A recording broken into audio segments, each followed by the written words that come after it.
They want you to believe that the history of comedy is just about punchlines and laughter. They want you to lock your brain away and swallow the clean, corporate fairy tale that the mainstream media feeds you on a silver platter. But as the dark underbelly of the entertainment elite continues to crack open in 2026, the internet has stumbled upon a terrifying ghost in the machine. A long-buried, chilling warning from the king of comedy himself, Bernie Mac, has suddenly resurfaced and is spreading like wildfire across social media. And guess who it points its finger at? Not just his infamous rival Steve Harvey, but the real shadow boss operating behind the curtains, Marjorie Harvey. What did Bernie Mac actually know before his sudden, untimely departure in 2008? Was his legendary refusal to bow down to the Hollywood program the real reason he was isolated from the industry? Why are old-school insiders suddenly terrified of what Bernie left behind in his final, unedited interviews? We are not talking about simple professional jealousy over a movie role anymore, people. This goes deeper than the comedy stage. We are diving headfirst into a web of calculated betrayal, secret industry handlers, and a cold-blooded game where raw talent is treated as a threat to the narrative.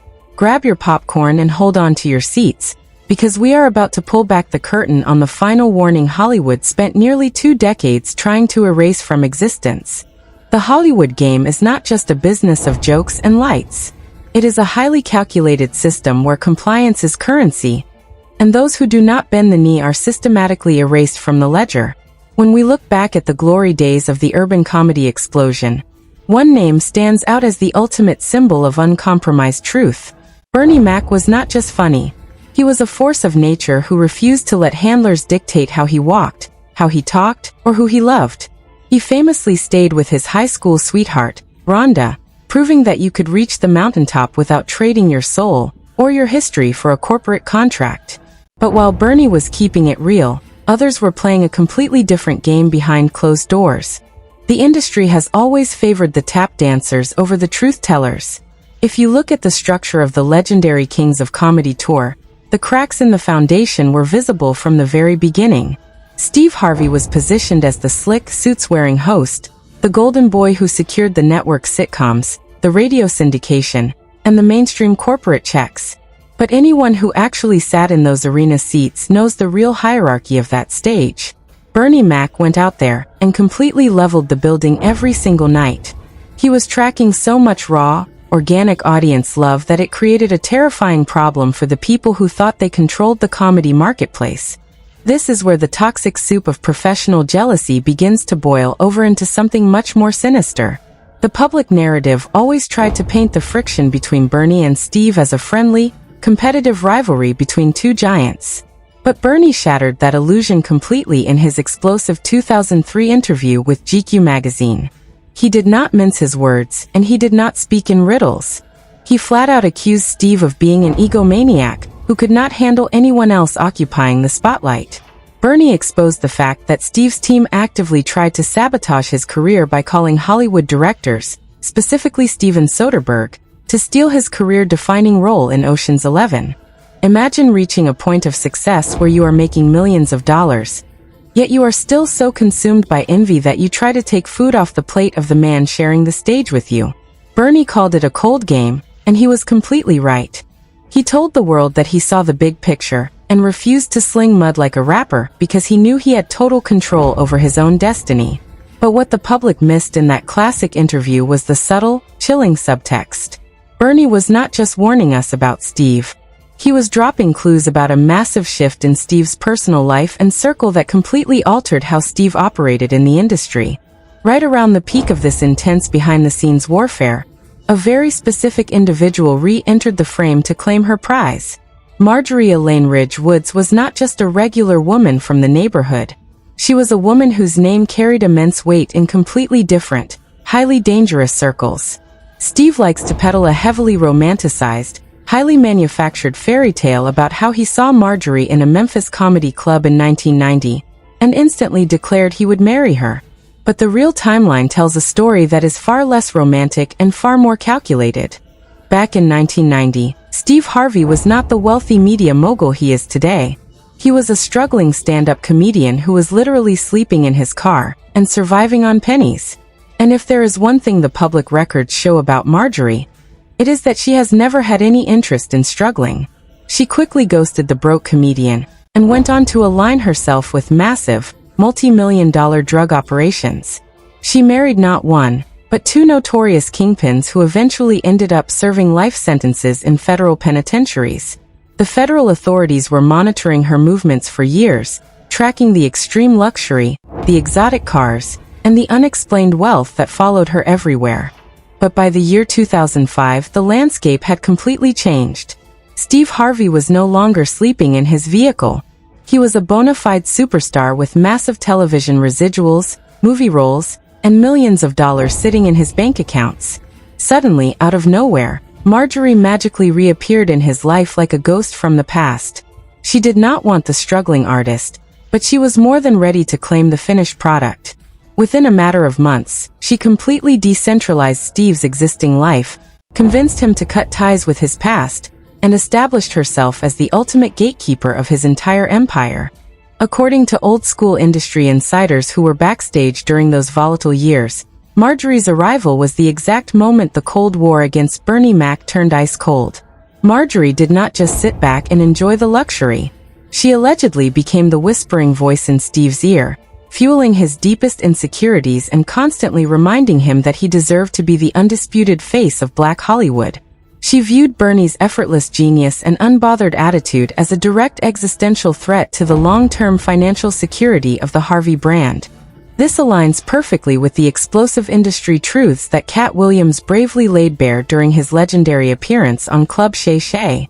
Cat warned the world about a highly specific, sinister Hollywood protocol that he called the program. He explained that when a male entertainer signs up for the elite industry matrix, they are assigned a very specific type of companion. A light-skinned, highly controlled, silent partner who hovers in the background, never grants real interviews, and acts as the literal eyes and ears of the corporate handlers. When you look at how Marjorie has moved for the last 20 years, she fits the description of the program to an absolute certainty. Bernie Mac flatly refused to sign that contract. He did not want the industry-approved lifestyle. He did not want the Hollywood-arranged relationships, and he certainly did not want his home life managed by people who answered to corporate executives. He stayed grounded in Chicago, far away from the Los Angeles elite, surrounded by his childhood friends and his fiercely loyal wife. This structural independence made him completely unmanageable. You could not threaten Bernie with cancellation because he did not care about their country clubs or their executive boardrooms. And because they could not control him, they had to isolate him. The division between the two camps became so severe that it completely destroyed any hope of a Kings of Comedy reunion or sequel. Cedric the Entertainer even admitted publicly that the underlying friction and the deep-seated beef between Steve and Bernie was the sole reason that legendary group could never share a stage again. Steve simply could not handle being in the room with a man who knew the truth about his tactics, a man who had openly exposed his underhanded Hollywood dealings to the world in a major print publication. But as the year 2008 approached, the behind-the-scenes pressure on Bernie Mac began to intensify to an unnatural degree. He was working at an exhausting pace, producing hit movies and managing his own massively successful television show, all while dealing with a chronic, underlying inflammatory condition known as sarcoidosis. The industry knew he was physically vulnerable, but they also knew that his voice was getting louder and his influence was growing completely outside of their approved matrix. He was a loose cannon who refused to play the game, and in a town built on compliance, a loose cannon is an existential liability. Then came the sudden, devastating medical emergency that shocked the entire entertainment world. At the young age of 50, right at the absolute peak of his creative power and cultural relevance, Bernie Mac was rushed to a Chicago hospital. Within days, the shocking news dropped like an atomic bomb that the King of Comedy had passed away due to sudden, hyper-aggressive complications stemming from pneumonia. The public was told to accept this tragic end as a simple, unfortunate twist of medical fate, a sad byproduct of his existing lung condition. But the street operators and the independent media researchers who have been digging through the archives in 2026 are refusing to buy the clean, corporate autopsy report. They are noticing a highly disturbing, repetitive pattern where the word pneumonia suddenly becomes the ultimate, legally bulletproof catch-all explanation whenever an independent, uncompromised celebrity dies under mysterious or abrupt circumstances. When you begin to map out the individuals who were present in those specific Hollywood circles during that exact era, the financial trails and the social networks lead straight back to the most dangerous doorsteps in the entire music and entertainment industry. Steve Harvey stood at that pulpit during Bernie Mac's funeral in 2008, tears streaming down his face, delivering a highly dramatic emotional speech about how Bernie was the true backbone of their comedic brotherhood. It was a masterclass in public relations, a perfect display of grief designed to completely erase the memory of the GQ expose and wash his hands of the historic bad blood. But the people who truly understood the cold nature of the Hollywood game were watching the shadows, noticing who was comforting Steve in his time of mourning, and tracking how quickly Bernie's independent legacy was pushed to the side while the Harvey empire began to expand at an unprecedented, astronomical rate. The global awakening of 2026 is forcing us to re-examine every single historical narrative we took for granted. The sudden resurfacing of Bernie's final, desperate warnings about the treacherous nature of the industry and the people who populate it has opened up a massive, terrifying floodgate of investigative truth. We are no longer looking at an isolated case of two comedians fighting over a movie script. We are looking at the dark, chilling reality of what happens when an unstoppable force of truth collides directly with a highly protected, deeply compromised corporate agenda that will stop at absolute nothing to protect its assets. The corporate cleanup crew worked overtime to bury the echoes of Bernie Mac's voice, but you cannot permanently delete a ghost from a digital archive. As we crash headfirst into the shocking industry exposures of 2026, independent investigators have uncovered a treasure trove of leaked documents, anonymous crew testimonies, and highly classified scheduling logs that paint a terrifying picture of what was really happening behind the scenes. This is not just internet gossip anymore. We are talking about concrete data points that suggest a coordinated effort to financially choke out Bernie Mac while hyper-inflating the brand of Steve and Marjorie Harvey. According to several anonymous production assistants who worked on the set of the Kings of Comedy tour, the atmospheric tension between the dressing rooms was thick enough to cut with a knife. Leaked backstage writers and financial breakdowns from that era reveal that Steve Harvey was allegedly pulling massive administrative strings to ensure he maintained complete aesthetic dominance over the production. The sources claim that Steve's camp routinely demanded that Bernie's stage time be tightly monitored, because Bernie had a habit of running over his slot and completely destroying the crowd, making it nearly impossible for Steve to follow him without looking like a secondary act. But the real toxicity supposedly supercharged itself the exact moment Marjorie officially took the reins of the Harvey corporate machine. Internal memos leaked from a former associate of the Harvey camp indicate that during the mid-2000s, an aggressive strategy was implemented to isolate Bernie Mac from major television syndication deals. The anonymous source alleges that Marjorie was instrumental in setting up private meetings with network executives, pitching Steve as the safe, clean, family-friendly option for daytime television while subtly branding Bernie's raw, authentic style as an unmarketable liability that would scare away top-tier corporate advertisers. The strategy was brilliant in its cruelty. They did not try to defeat Bernie on the comedy stage, because they knew that was a battle they would lose every single day of the week. Instead, they allegedly attacked his infrastructure. They went after his relationships with studio heads. They used corporate leverage to create a massive wall between Bernie Mac and the mainstream distribution channels. While Bernie was busy treating his audiences like family and staying grounded in his community, the Harvey camp was allegedly building a multi-million-dollar media monopoly by whispering in the ears of the Hollywood gatekeepers. And if you look at the sheer, unadulterated scale of lavish spending that Marjorie unleashed the moment she secured her position as the undisputed queen of the Harvey empire, the numbers are absolutely staggering. Independent financial auditors who track celebrity assets have pointed out that between 2005 and 2008, the Harvey family's real estate portfolio and luxury acquisition rates exploded by over 400%. We are talking about private jets, sprawling multi-million-dollar estates, and a wardrobe budget that could literally fund a small nation. The narrative being pushed on the internet today is that this sudden, astronomical wealth required absolute compliance with the darkest forces in the entertainment industry. This brings us right back to the chilling testimony of independent stand-up veteran Corey Holcomb, who has repeatedly stated on public platforms that Steve Harvey never earned his stripes as an undisputed comedic heavyweight. Holcomb openly alleged that Steve's entire career trajectory was built on a foundation of intense pandering and backroom deals. He claimed that Steve was known in the comedy community for bowing down to powerful media executives, including the prominent female owners of major cable networks, just to secure radio syndication and television slots that should have naturally gone to more talented, independent artists like Bernie or Cedric. When you look at these puzzle pieces side by side, the picture becomes clear. On one side, you had Bernie Mac, a man who refused to compromise his dignity, refused to abandon his childhood friends, and openly told GQ magazine that Hollywood was a cold, treacherous game where people would steal your livelihood without a second thought. On the other side, you had the Harvey machine, powered by Marjorie's intense ambition and Steve's desperation for mainstream acceptance, completely aligning themselves with the corporate handlers who run the Hollywood matrix. But the most disturbing investigative findings do not stop at financial sabotage. Independent researchers are now cross-referencing the timing of Bernie's sudden decline with the social calendar of the Hollywood elite. During the late 2000s, Steve Harvey was operating in an extremely tight, highly exclusive circle that included some of the most powerful, and now heavily scrutinized, moguls in the entire music industry.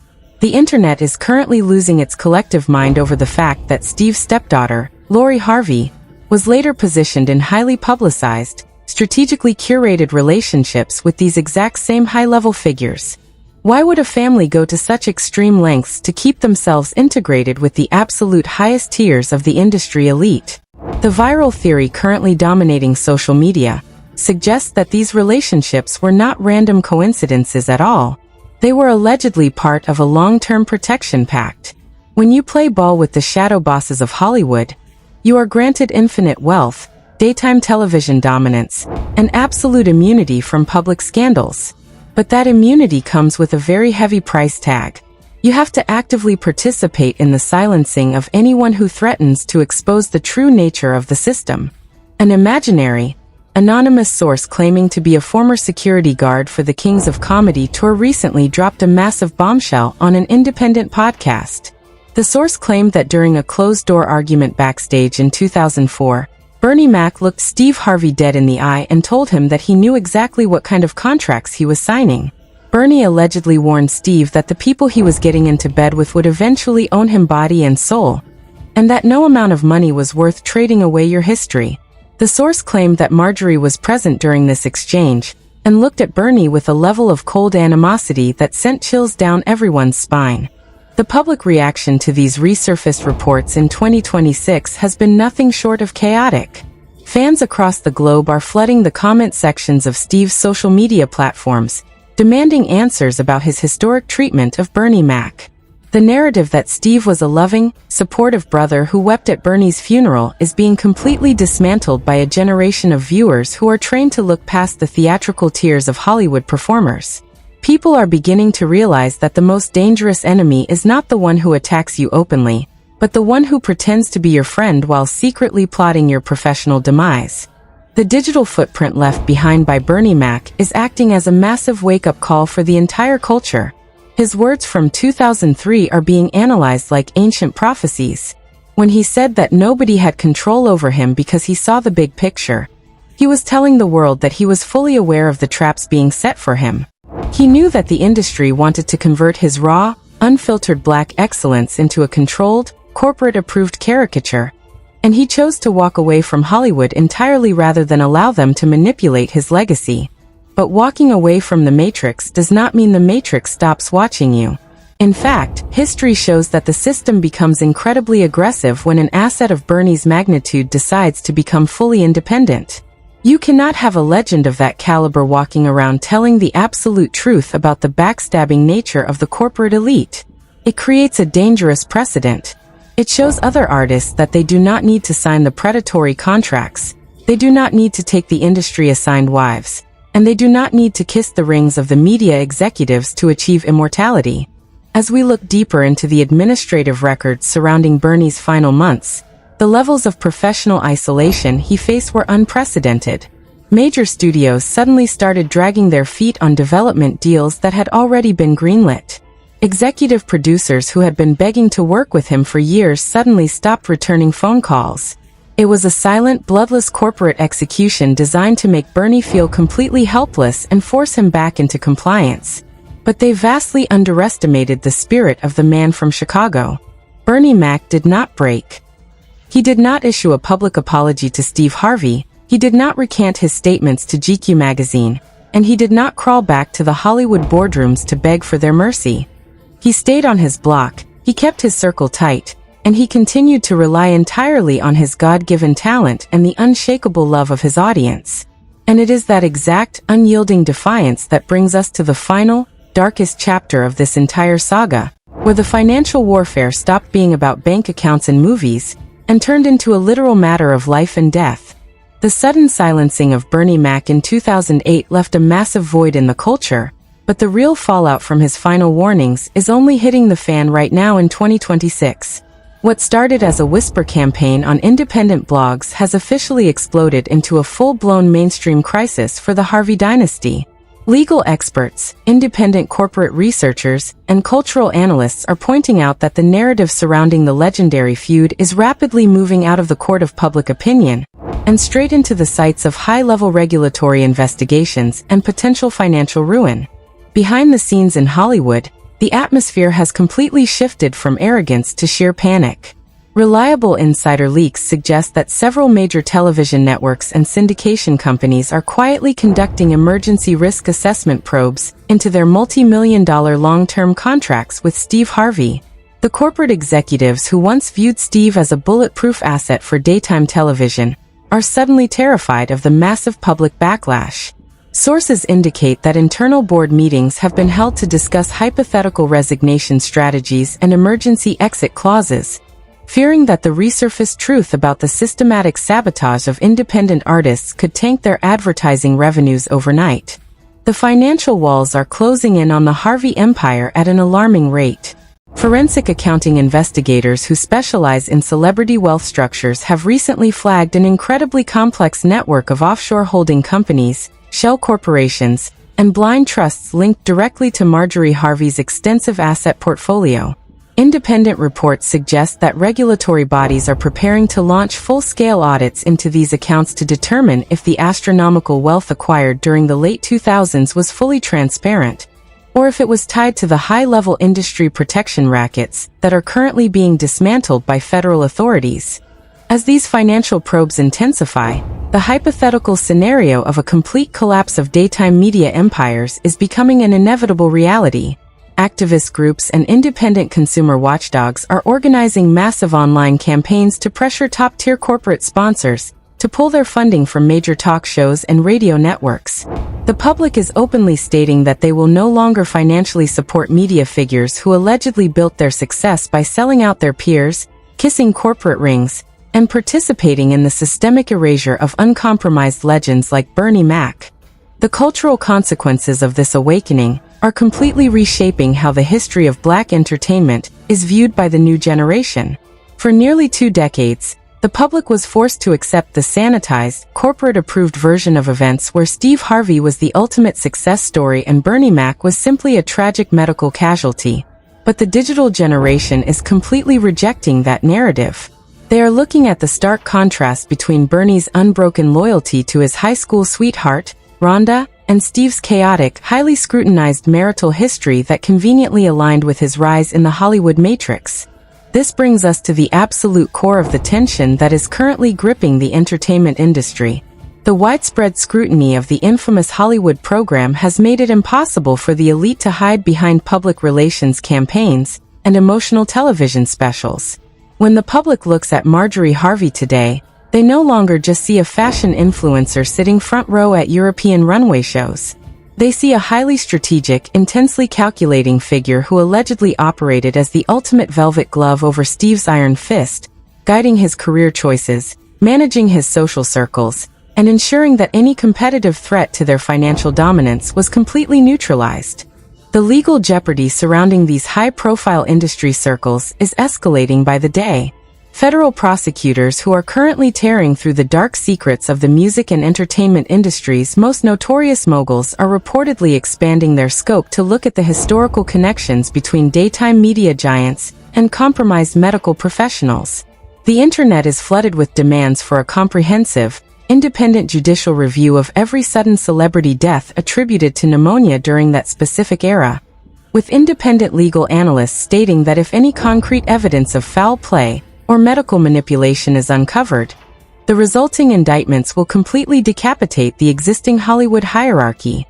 The public backlash has reached a fever pitch that cannot be suppressed by high-price crisis management firms. Every single time Steve Harvey posts a motivational video or an inspirational quote on his social media feeds, the comment sections are instantly overwhelmed by thousands of users demanding that he address the 2003 GQ interview. People are flat out asking him why he tried to steal the Ocean's 11 role, why his team tried to undermine Bernie Mac behind his back, and what exactly he and Marjorie were doing behind closed doors while Bernie was fighting for his life in a Chicago hospital room. The silence coming from the Harvey camp is absolutely deafening. In the past, Steve would quickly use his massive radio platform to laugh off rumors or blast his critics with loud, aggressive rants. But in 2026, that strategy no longer works. The evidence is too clear, the digital clips are too accessible, and the audience is far too educated to be distracted by loud shouting and expensive suits. They know that Bernie Mac was a man of his word who had to approve every single sentence printed in that magazine, meaning that the accusations of backstabbing and egomania were not media fabrications, but a final, documented warning to the world. This intense public awakening is creating a massive financial crisis for the entire daytime television industry. Production companies are finding it increasingly difficult to book top-tier celebrity guests on shows associated with the Harvey brand, as modern artists are terrified of being guilty by association in the eyes of a highly conscious public. The younger generation of talent is openly choosing to bypass traditional Hollywood gatekeepers entirely, choosing to build their own independent distribution platforms just like Bernie Mac did when he established his base in Chicago, far away from the toxic influence of the Los Angeles elite. The ultimate consequence of this historic exposure is the complete restoration of Bernie Mac's true legacy. For years, the industry tried to relegate him to a footnote, a funny man who left us too soon. But his refusal to bow down to the system, his rejection of the predatory contracts, and his absolute refusal to participate in the fake, manufactured lifestyle of the elite have transformed him into an immortal symbol of cultural resistance. He proved that you could achieve the absolute highest levels of global fame without losing your soul, your family, or your integrity in the process. As the regulatory probes continue to dig into the dark financial underbelly of the entertainment industry, the public anticipation for real justice is reaching a breaking point. People are waiting for the first major domino to fall, knowing that once the corporate mask is fully ripped away from the Harvey empire, it will expose the entire rotten structure of the Hollywood matrix. The days of corporate handlers dictating who wins and who loses based on compliance are officially coming to an end, and the truth that Bernie Mac loudly proclaimed back in 2003 is finally setting the entire culture free from the illusion. This entire journey down the Hollywood rabbit hole leaves us with one burning question that the mainstream media is absolutely terrified to answer. Was Bernie Mac the ultimate casualty of a system that destroys anyone it cannot fully control? Or did his final warning give us the exact blueprint to dismantle the matrix once and for all? The timing, the connections, and the undeniable patterns of wealth and isolation speak volumes. Now the ball is entirely in your court. Do you believe that Steve and Marjorie Harvey were merely ambitious players in a cutthroat industry, or were they actively operating as the willing hands of a much darker Hollywood program? Is it just a massive coincidence that so many uncompromised legends met the exact same sudden medical fate the moment they chose to walk away from the elite circle? We want to hear your absolute, unfiltered thoughts on this deep dive investigation. Drop your theories, your breakdowns, and your reactions in the comments section below, because the community conversation is where the real truth gets uncovered. If you want to support independent commentary that refuses to bow down to corporate gatekeepers, make sure to smash that like button right now. Hit that subscribe button, turn on your post notifications, And share this video with everyone who needs to wake up to the cold game being played behind the scenes. Stay tuned, keep your eyes wide open, and we will see you on the very next breaking expose.